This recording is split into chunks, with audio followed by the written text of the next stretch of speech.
Olá, boa noite. Estamos começando o Vale Conexão 2021.1. A gente estava com saudade de vocês. E vocês estavam com saudade da gente? Espero que sim. E nessa temporada, claro, você vai conhecer muita gente bacana, muitas ideias interessantes, de forma a despertar sempre o melhor que há dentro de você.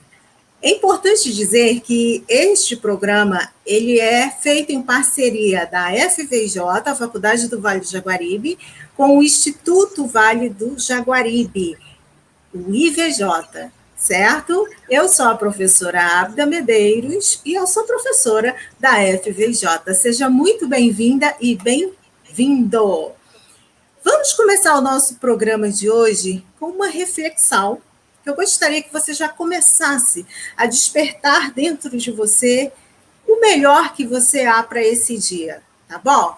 Diz assim, abre aspas, não há forma melhor da alma se expressar do que através da poesia. Seja ela por meio de cores ou palavras, revela também que é por meio da arte que o artista se salva. Fecha aspas. E é com esse trecho da Cida Veríssimo que a nossa convidada de hoje, que eu dou o meu boa noite.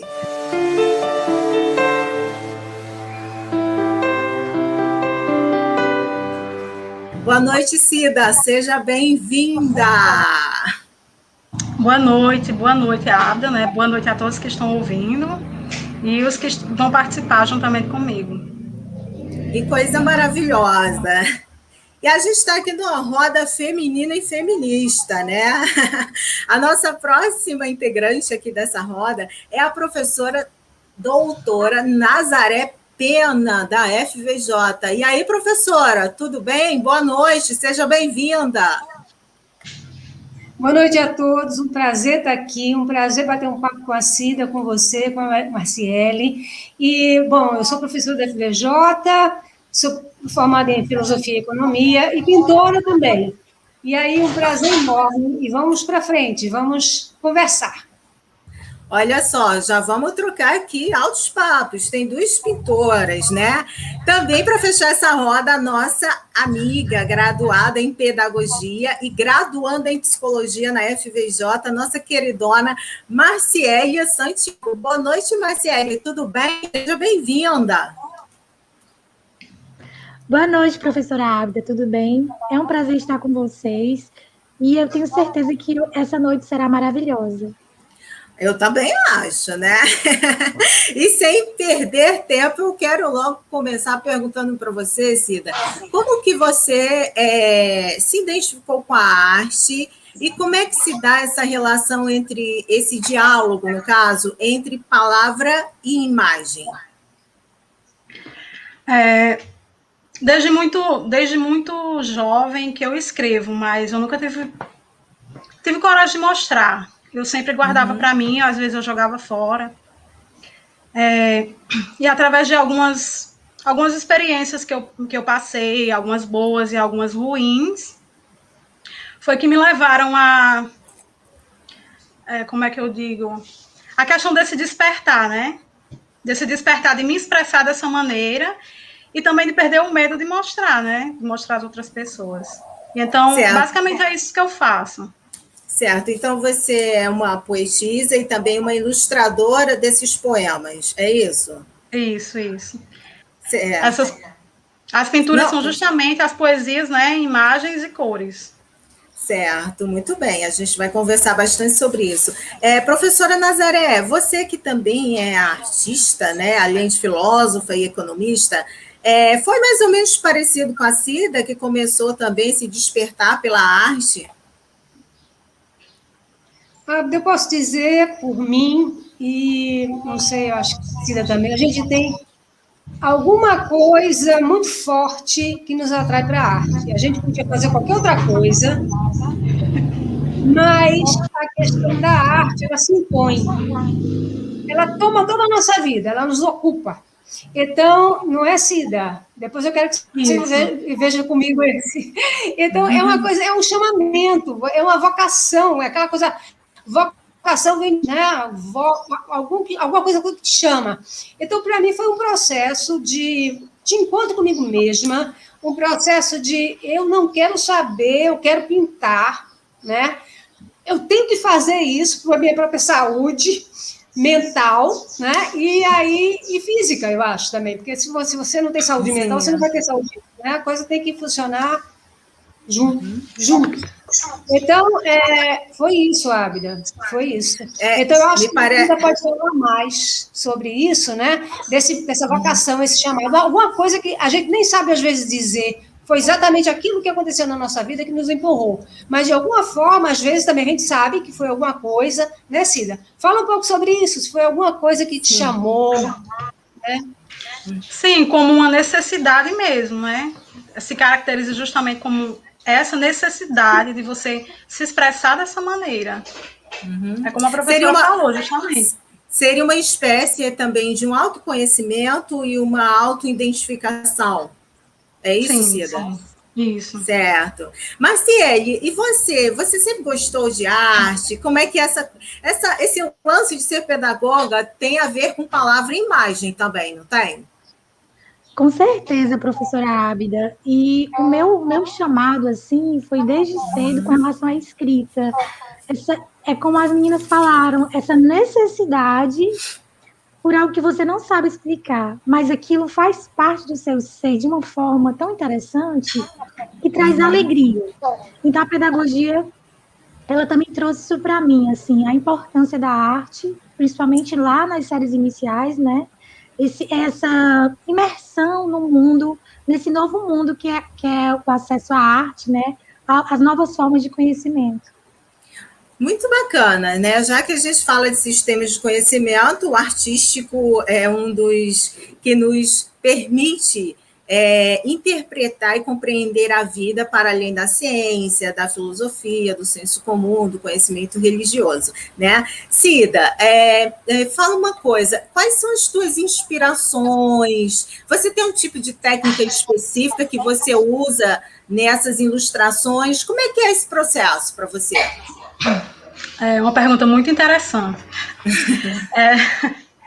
Assim, como eu sou autodidata, né, então não posso dizer para você, nossa, eu tenho uma técnica X, técnica tal. Porque, na verdade, a pintura, ela surge da poesia, então é a poesia que me diz o que fazer. Então, eu uso colagens, giz pastel, eu uso diversos materiais. Então, são técnicas mistas, na verdade, para dizer assim. Então, você faz um jogo estético de acordo com o jogo de palavras e de afetos que tem dentro das suas poesias, é isso?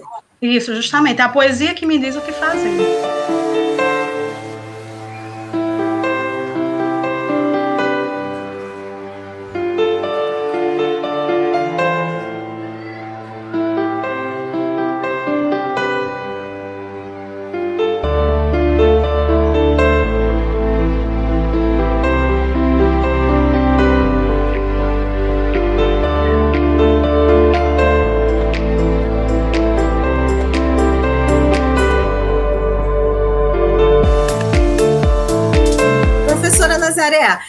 A gente sabe que a estética é um dos temas mais refletidos dentro do campo da filosofia.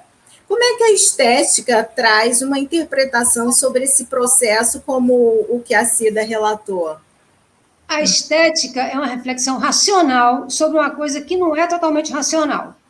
Então, era isso que eu estava querendo, assim, que a Cida falasse um pouco, porque alguma coisa deflagra, né, esse processo. Eu queria saber se houve na vida dela uma coisa que deflagrou, porque assim, a estética é uma análise da arte, mas ela tem uma posição muito racional, sabe? Ela se posiciona de uma forma analítica, né, como todo pensamento estruturado.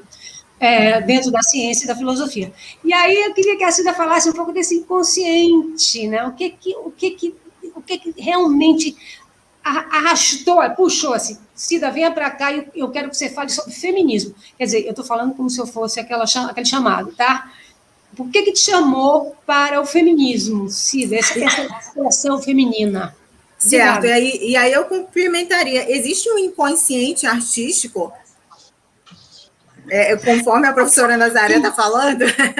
Nossa, eu não sei se ela está se referindo à questão, porque assim, a minha arte ela é quase que completamente subjetiva. Então, você pode ver até, claro que a arte você interpreta da maneira que você olha, né? Cada espectador interpreta de uma maneira. Mas a minha arte ela é basicamente subjetiva. Então, por exemplo, se eu escrevo uma poesia erótica, então a estética ela vai se caracterizar mais de uma forma mais erótica, né? Eu não gosto do pornográfico. Eu tenho muita poesia erótica. Inclusive, eu estou reunindo. Sim, então, deixa eu pegar aqui uma coisa. Qual é a diferença, então, desse erótico para o pornográfico na poesia? Porque o pornográfico é uma coisa mais crua. E o erótico é uma coisa que envolve. Tem algumas que eu uso palavras mais fortes um pouco, mas eu sempre gosto de deixar bem poético mesmo, assim. O erotismo é aquela coisa que revela escondendo. Já o pornográfico não, é aquele que está cru ali na sua frente. Então, é basicamente isso. Se eu escrevo algo mais doído, então eu busco na pintura uma coisa mais sofrida, cores mais fortes, entendeu? Eu estou tentando mudar um pouco, assim, tentando dar uma suavizada, porque realmente quando eu comecei, as minhas pinturas elas eram bem mais carregadas. À medida com o tempo, né, a gente vai pegando o jeito, vai aprendendo. Tá, e aí você falou que está mudando, mas isso é porque está mudando aqui dentro também? Aí está assim, refletindo? Também, devido às vivências, a gente vai crescendo, a gente vai aprendendo, né? Eu levei muita porrada nessa vida. Viver é muito difícil, né? Viver é difícil. Mas também é bom. Sim, assim, a vida ela é feita de encontros. É como um tecido, né? Que tem as tramas. E há pessoas que entram na sua vida, pessoas que te marcam de maneira muito positiva e pessoas que te marcam de maneira negativa, mas nem por isso, né? Você pode pegar esse negativo e transformar em algo melhor, que são o seu crescimento, você vai aprendendo, você vai amadurecendo e a gente traz para a arte isso também. Seria uma espécie de uma transferência, e aí, usando a linguagem da psicanálise mesmo, uma transferência que alcança uma catarse quando você faz aquela ilustração em conjunto com a poesia. É isso? Isso. Nem sempre a imagem surge logo. Eu tenho poesias que eu não consegui ilustrar, eu tenho muitas poesias que eu não consegui ilustrar. Às vezes eu vou reler o que eu escrevi e, de repente, eu consigo ilustrar aquele depois de muito tempo. Certo. Nem sempre é assim. Ô, Marciele, me fala uma coisa. Existe uma pedagogia da arte? Você acha isso? Bem, professora, em que sentido a senhora pergunta? Não, porque assim, a gente tem uma pedagogia da música, seria uma forma de ensinar a música, como treinar aquela música no dia a dia. Existe uma pedagogia da arte, então? Sim, existe, mas dependendo da sua identidade como professor, essa arte ela vai ser muito mais extravasada, ela vai ser muito mais apresentável, com mais força, e outras nem tanto. Alguns artistas que são professores, eles gostam de trabalhar com o delicado, com que é normal também, né? E o que é normal? O que é normal, então? O que é normal? Pois é, no meu caso, eu nunca fui fã de coisas normais, né? Principalmente com relação ao ensino e à pedagogia, eu sempre busquei fazer o que ninguém está fazendo. Ultrapassar essa barreira do tradicional, do ensino tradicional e trazer novas metodologias para a escola, é o que eu acredito. Isso, para mim, é arte. É apresentar aos alunos as novas tecnologias e o que eles podem aprender com elas.